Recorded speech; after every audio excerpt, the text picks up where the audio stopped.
Assalamualaikum warahmatullahi wabarakatuh.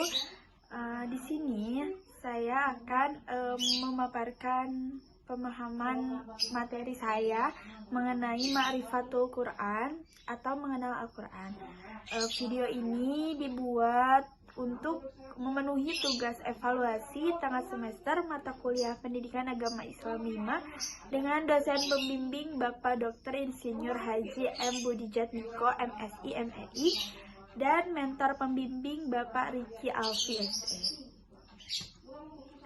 Sebelumnya, izin memperkenalkan diri, nama saya Fiona Aisyah Putri dengan NPM 10221187 kelas C321 akuntansi. Di sini ada beberapa materi yang ingin saya sampaikan. Yang pertama yaitu mengenai Ta'rifatul Quran atau mengenal Al-Quran. Yang kedua, Asmaul Quran atau nama-nama Al-Quran. Yang ketiga ada Makanatul Quran, kedudukan Al-Quran. Yang terakhir ada Muqtado Al-Iman Bil Quran atau tuntunan iman kepada Al-Quran. Langsung saja masuk ke materi yang pertama yaitu Ta'rifatul Quran, yaitu mengenal Al-Quran. Nah, sebelum kita masuk mengenal Al-Quran lebih jauh lagi, kita juga perlu mengetahui apa itu Al-Quran. Yang pertama, menurut bahasa, Quran berarti bacaan. Pengertian seperti ini dikemukakan di dalam Al-Quran itu sendiri.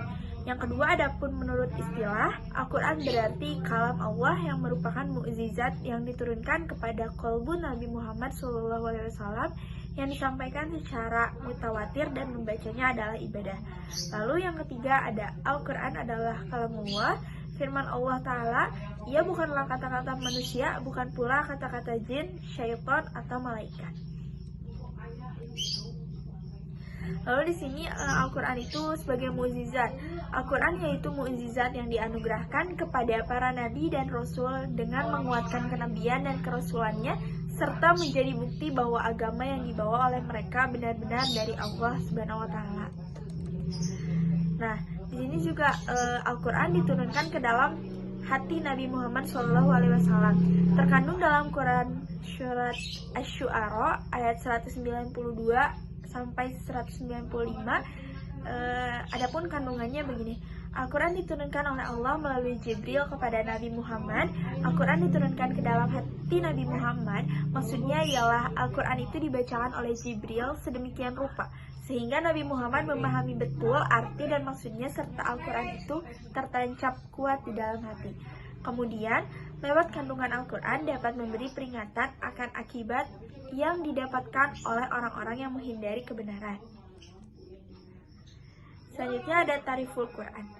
Ta'riful Quran ini yang pertama ada Al-Quran disampaikan secara mutawatir sehingga terpelihara ashalahnya yaitu atau al-manqulu bitawaturi, yaitu Al-Quran ditulis dalam mushaf-mushaf dan disampaikan kepada kita secara mutawatir sehingga terpelihara keasliannya. Yang kedua ada membacanya adalah ibadah atau al-muta'abadu bitilawati. Banyak sekali hadis-hadis Nabi SAW yang mengungkapkan bahwa membaca Al-Quran adalah merupakan bentuk ibadah kepada Allah yang memiliki banyak keutamaan.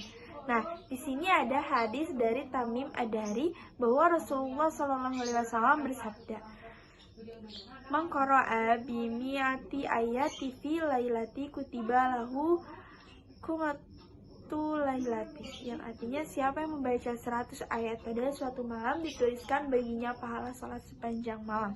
Hadis riwayat Ahmad. Langsung masuk ke yang kedua yaitu Asmaul Quran atau nama-nama Quran.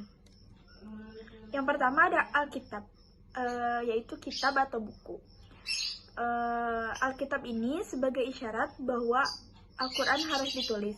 Karena itu Nabi Muhammad SAW memerintahkan para sahabat menulis ayat-ayat Al-Quran. Yang kedua ada Al-Huda atau petunjuk. Karena kenapa disebut Al-Huda atau petunjuk? Karena ia mengarahkan manusia kepada jalan yang lurus untuk menyelamatkan mereka dari keyakinan yang sesat dengan jalan membimbing akal dan perasaan mereka agar berkeyakinan yang benar dan memperhatikan bukti-bukti kebenaran Allah. Yang ketiga ada Ar-Rahmah atau rahmat. Al-Quran disebut Ar-Rahmah karena Al-Quran merupakan karunia bagi orang-orang yang meyakini dan melaksanakan petunjuk-petunjuknya. Lalu yang keempat ada An-Nur atau cahaya. An-Nur disebut cahaya karena merupakan cahaya yang terang benderang yang memberi petunjuk kepada manusia, mengeluarkan mereka dari kegelapan syirik, penyembahan berhala, binatang, matahari, bahkan penyembahan arwah-arwah. Yang kelima ada aruh atau ruh. Al-Quran disebut aruh menurut Muhammad dan Sulaiman Abdullah al-Ashkar dalam Zubdatut Tafsir, karena Al-Quran memberi petunjuk kepada manusia. Di dalamnya terdapat kehidupan dan kematian kekafiran. Dalam tafsir Jalalain disebutkan kata ruhan dia adalah Al-Quran yang dengan hiduplah kalbu-kalbu manusia. Yang keenam ada asyifa atau obat. Al-Quran disebut asyifa karena di dalam Al-Quran terdapat obat bagi segala penyakit, keraguan, kemusyrikan, kemunafikan, syahwat, dan syubhat. Yang ketujuh ada al-haq atau kebenaran. Al-Quran disebut al-haq karena Al-Quran mengandung kebenaran yang tidak ada keraguan sama sekali di dalamnya. Yang kedelapan ada al-bayan atau penerangan. Al-Quran disebut al-bayan karena Al-Quran memberi penjelasan tentang petunjuk untuk keluar dari kesesatan, serta menerangkan berbagai hikmah dan hukum tentang ketauhidan, kisah-kisah, budi pekerti yang baik, ilmu pengetahuan, janji Allah dan ancamannya, hukum-hukum yang menjadi pedoman bagi manusia dalam hidup dan kehidupannya di dunia dan di akhirat nanti. Yang kesembilan ada al-mau'izah atau pelajaran. Al-mau'izah karena Al-Quran mengandung pelajaran-pelajaran yang indah yang dapat memperbaiki akhlak dan amal perbuatan manusia. Lalu ada yang 10 yaitu berita gembira. Yang terakhir ada az-zikri atau pengingat.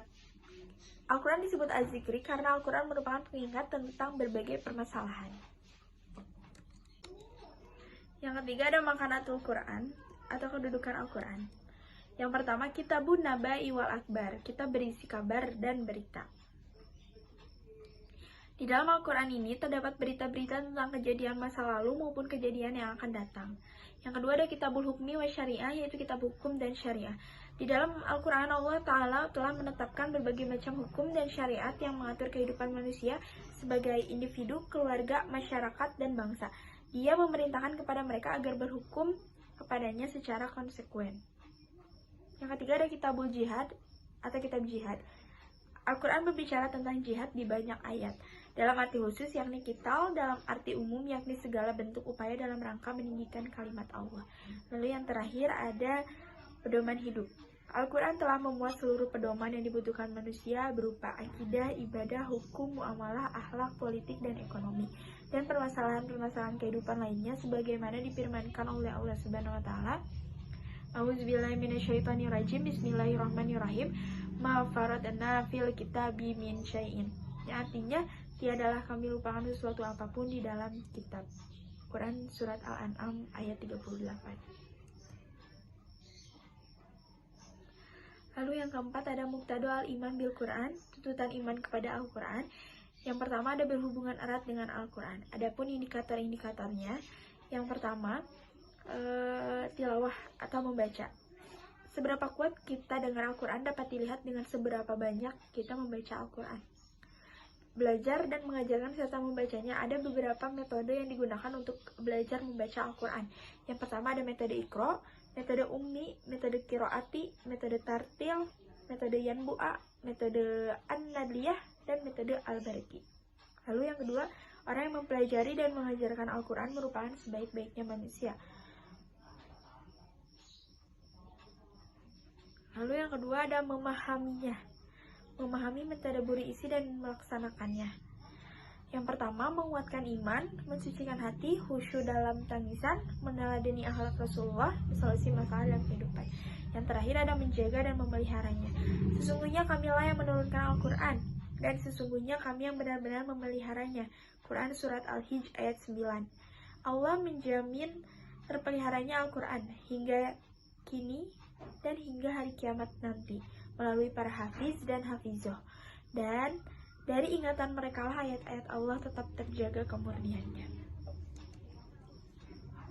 Yang kedua ada mentarbiyahi diri dengan Al-Quran. Mentarbiyahi diri dengan Al-Quran merujuk pada usaha atau upaya seseorang untuk memperbaiki, mengembangkan, dan mendidik dirinya sendiri dengan bantuan Al-Quran, yaitu kitab suci dalam agama Islam.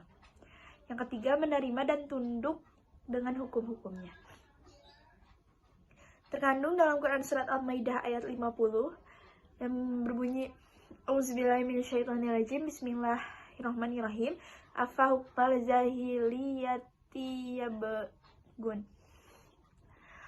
Waman ahsanu minallahi hukman liqaumi yuqinun.